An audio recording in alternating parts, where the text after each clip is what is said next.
Hello guys, welcome back to my channel. It's your girl Ola. I'm super excited. I am super excited to share my PR journey with you. As you all know, if you've been following my videos, I came into Canada in 2022. I was supposed to take up a 2 years program, but then I came in and I switched to a 1 year program, nurse aids. Yes, because really, I wasn't coming to Canada to come and start going back to school from scratch. No. I was here to find the quickest way that I can transit into permanent residency. And so when I saw the opportunity, I grabbed it immediately. Yes, I did. I came in with a 2 year study permit, but I switched when I got into Canada. Coming to Canada, and if your intention is to stay, you need to be very strategic all the way. Like, you have to be like 5 steps ahead. I mean, 5 steps ahead. If you're not being strategic, you'll be caught up on the way. And with the way policies keeps changing, like if you think in your mind, oh yeah, I'm gonna go through this, I'm gonna go through this pathway, and at the end of the day, they just switch everything around, and then you'll be like, wow, what am I going to do? So coming in here, with the way things are right now, you need to be very strategic about, if you're coming as a student, about the program you intend to take. Don't just, I know that, fine, as a matured student, if it's your first postgraduate studies, like you're coming in afresh, like a young girl, a young guy who is coming to study in Canada, it's okay. You can take up any program of your choice. But if your intention is to become a permanent resident as a matured student, you have to be very strategic. Yes, you have to be. You have to be on your toes. Like, you have to be on your toes, looking for how you can do these things, being ahead. That was actually what gave me this. That was actually what saw me through. Yes, that was what happened. Right, I will also thank God, because it wasn't by my making. I knew I put in a lot of effort and all of, yeah, it was just God. So when I came in 2022, I switched to nurse aids because I realized they had a special pathway for permanent resident. You do not require to have work experience.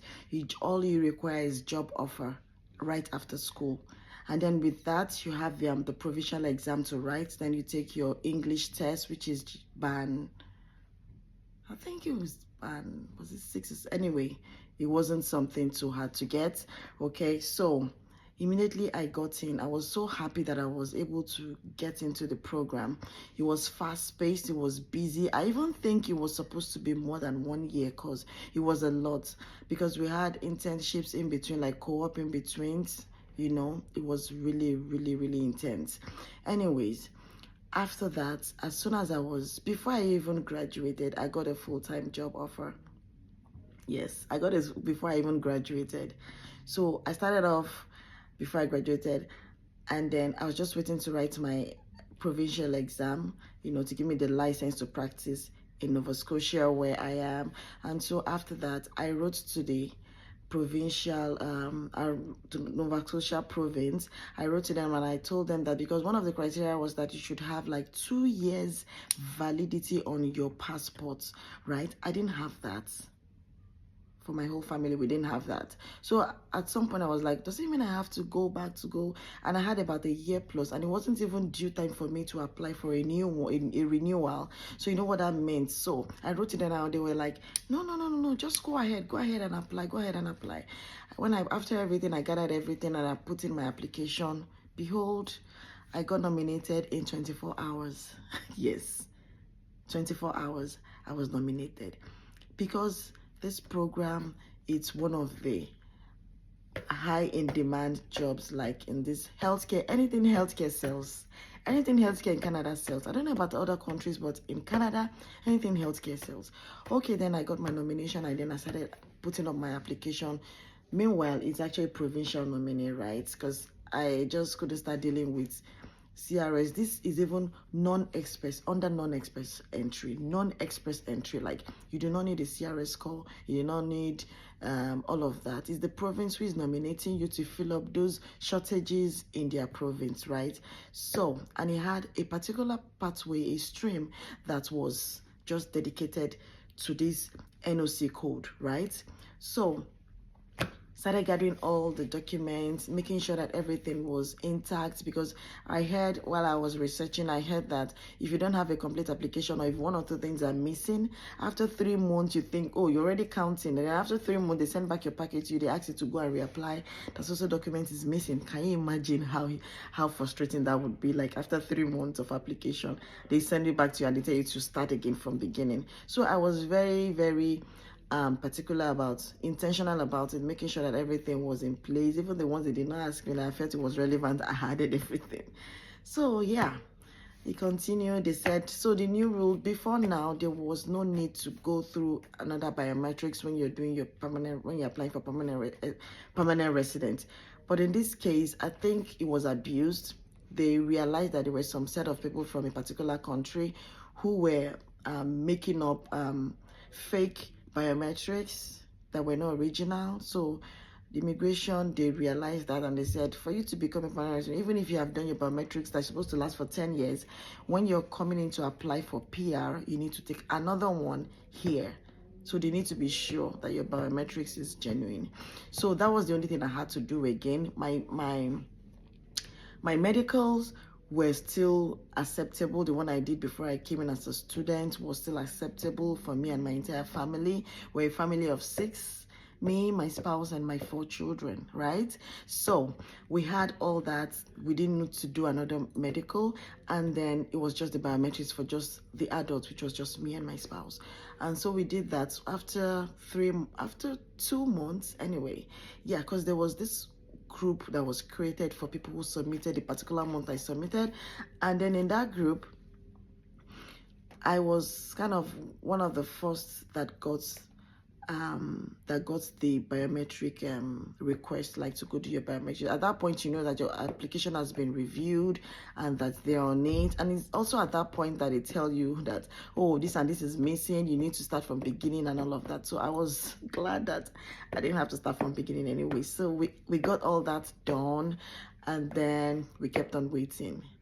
They sent the pre-arrival. I said, oh, thank God, application was approved. They sent P1, P2, and then ECU PR. My God, in 5 months. All of this happened in 5 months. In 5 months. I would even say it was a bit delayed because I couldn't get early booking for my biometrics. I wasted about 1 month, so probably could have been 4 months, right? Getting your permanent residence. It was just amazing. Like, it was amazing. I just feel I should encourage somebody out here that it's possible. It was just a 1-year program, and then after 5 months, my family and I were permanent residents in Canada. And then they said, oh, PR card takes a while. Sometimes it takes up to 6 months, blah, blah, blah, blah. And then after 1 week, because I wasn't expecting it, really, I wasn't. As usual, I would just check that mailbox, and there it was laying, like the whole PR card was just there, lying there. Isn't it amazing? Isn't it amazing? Really, like, we put in the hard work. Yes, we did. The gathering those documents was not easy.